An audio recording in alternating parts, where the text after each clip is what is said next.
obviously coming out of Christmas break, chance to play in the GLI. I thought, I thought the guys did a good job taking care of themselves. Proud of them to get the job done, down some guys and next man up mentality. And I thought the guys that stepped in did a heck of a job. I mean, Cole Burke, he came here, with the thought, it'd be most likely going to practice a lot, right? And if there's some opportunity there potentially, but he was ready to go, scored a big goal. Unfortunately, ended up getting injured and is out for a while. And even on that play, I look at Berkey, blocks a shot. You don't even know that it hit him. He didn't even react. Didn't miss a shift, play the rest of the game. I go around after the game and shake his hand, and the next day, find out it's broken and he's got to have surgery. So tough kid, went in there, did a heck of a job for us, and then to play the national team, I thought our guys did a good job too. Like I think those are important games for us to make sure we continue to play how we need to play to be a good hockey team. And so preparing this week, we had yesterday off and good practice today, and looking forward to getting on the road to play a really good Ohio State team. Holiday break's always a challenge for a college hockey team. How confident are you that you can rev it up, and how anxious is this team just to get back to some normalcy? I think they are, yeah. I think where it gets challenging is practice, you know what I mean? Like the games are challenging, right? When you're down, I think at the GLI at one point we had we're down to 8 forwards, had some injuries, so that's tough, right? And but then when you talk about practice, right, trying to practice at that pace. So today was great. We had Shane and Ryker back today, so we had some more numbers, and Nielsen and Porter will be back in today, and giving them a little breather, and hopefully they're ready to go. But yeah, I do think that is, and I said to the guys, I think they've done a great job.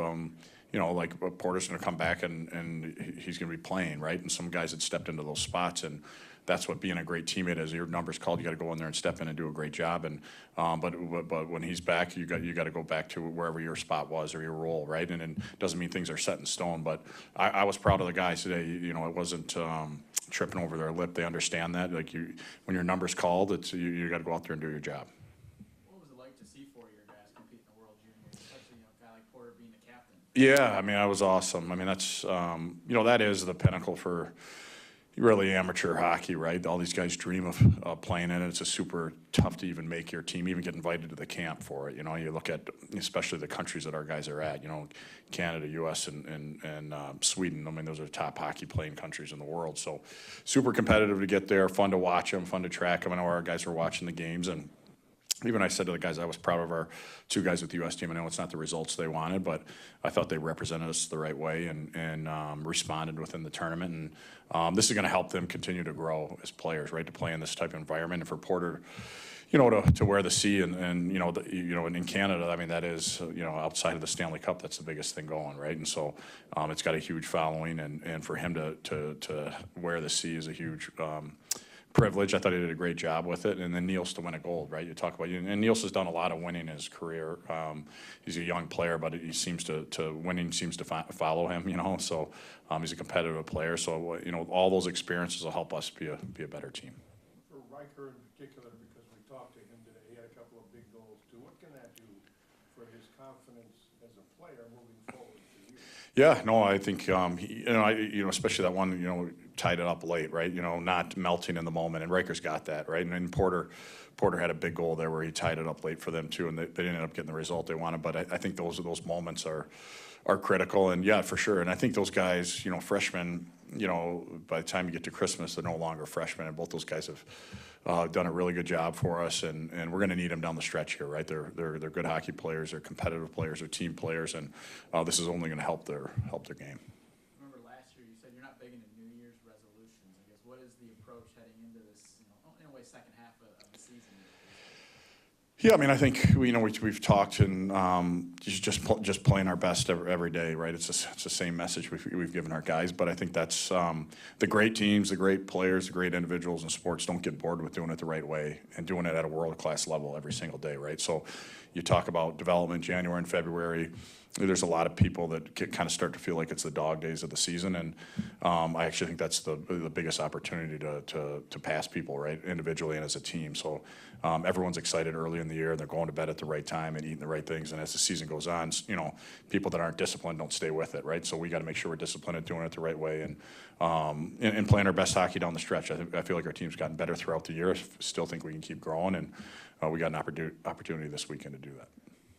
I heard you, I think it was on your radio show, and I've heard you talk about it before, but you were talking about earlier in your life, I think you in management. Yeah. And you taught an economics class.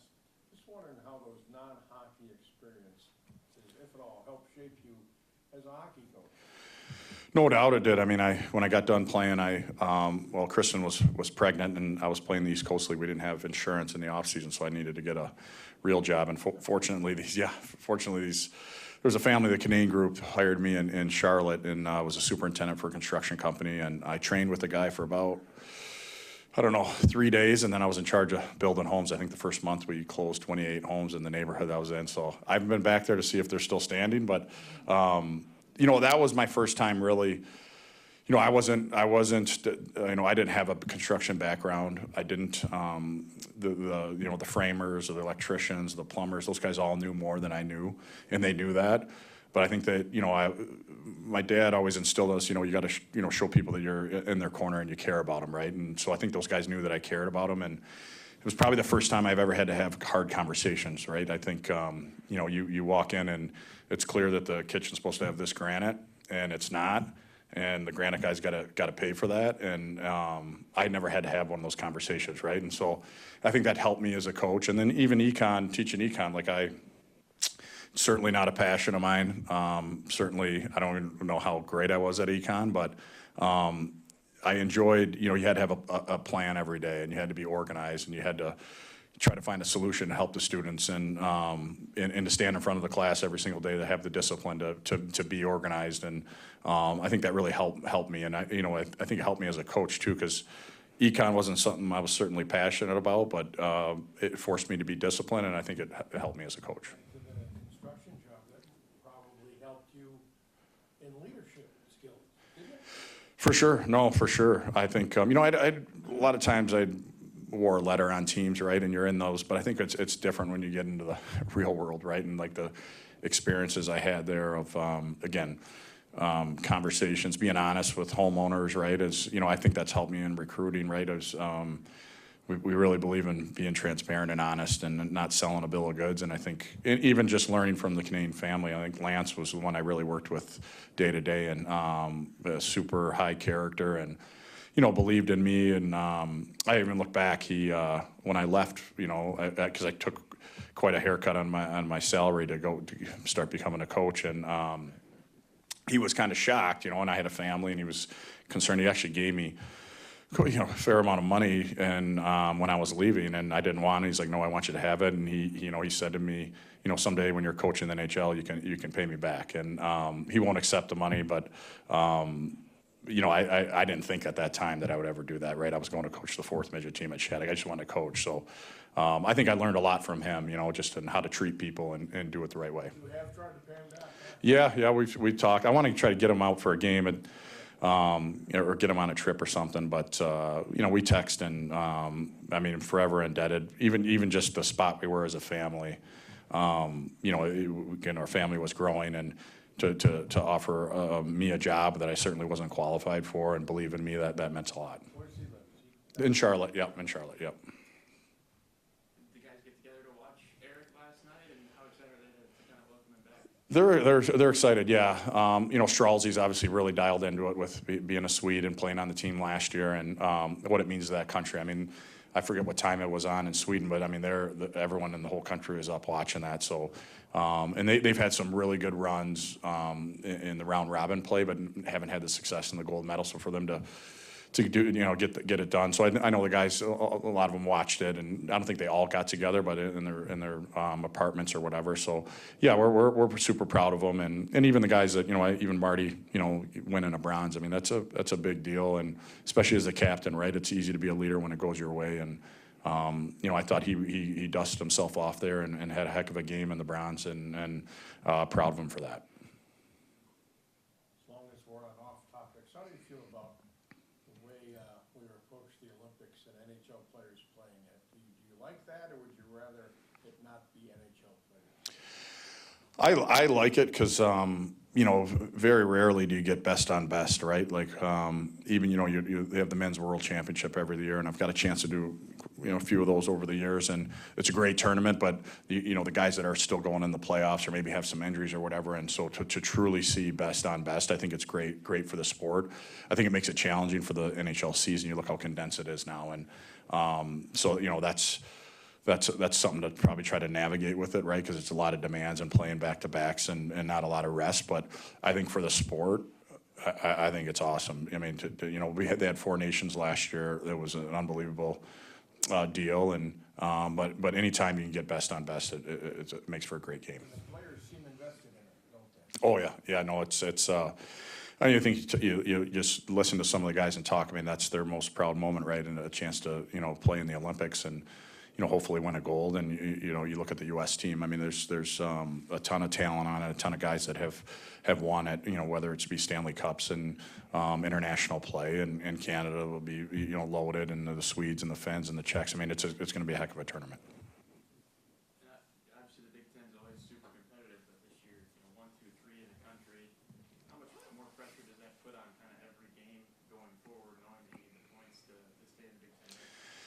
Yeah, I think our pressure, like we talk about, I mean, I think that's an earned thing, right? Like pressure comes from when there's expectations, right? And we have high expectations, and our pressure is for our team to play the best that we can play, and that goes in practice, it goes in the weight room, and it goes for every shift, right? Like how can you dominate your shift and take it one shift at a time, and that's how we grade our guys and assess our guys. And I think the nice thing with that is that they know the standard, and there's no questions about it. And so all we ask is your best every game, right? And the results will take care of themselves. What are some of the things that Ohio State does well that you're preparing for? Well, I think I've always had a ton of respect for Rawls. I think he does a good job. They're organized. They're competitive. I think they're very good in transition. They got some guys that can, with some speed, that can make you play. But I think when we've struggled against them, it's definitely a lack of us being able to get to the inside and them doing a great job defending. So if we're going down there and thinking we're going to get easy offense, that's not the case. You're going to have to work for it, and that's our job to make sure our guys are ready for it. Good. Thanks. Like competing in the World Juniors, obviously being a chance to represent the country. Yeah, I mean, every time you get to put that jersey on, it's something super special. You never take it for granted. Not the ending we wanted, but it was a great experience to have and bring some momentum here into the second half of Michigan State. Was it better than you thought, or kind of what you anticipated? Yeah, I guess I didn't really know what to expect, so I just went in with, open mind, and I think we did a good job, and I had a lot of fun. I saw that you had said post-game after the loss that it kind of motivated you coming here now to try to win a championship. What did that do? What added motivation was there? Yeah, I think just that feeling of losing. You never want to feel that feeling, and it sucked, and I don't want to feel that again, so it definitely motivates me a little more coming back. How much can that experience help you and 3 of your teammates here at the college level as you get back to it now? Yeah, I think there's a lot of learning moments in that tournament. A lot of stuff can happen they don't expect, so just learning from it and bringing it here. What's it like now to be back in the Big Ten play? It's great to be back with my teammates and around the guys and back at school, so I'm really excited to be back. You must have gotten 100 texts while you were there, right? Yeah, a lot of people reached out, showed support, which was really cool. Did you have a chance to watch the GLI or see the highlights or anything like that? Yeah, I was at a dinner and I was watching the first game, and the boys looked really good, so I was proud of them. What's it like, too, when you play at that high of a level to now come back to this team, and how do you feel like Michigan State prepared you for it? Yeah, I think college hockey, you're playing against older, stronger guys, so it prepares you super well, and Coach Nightingale, too, has helped me a lot this year, and I've grown as a player, so it helped me going into that tournament a ton. Was there a moment, a life memory you pull from the last couple of weeks for you?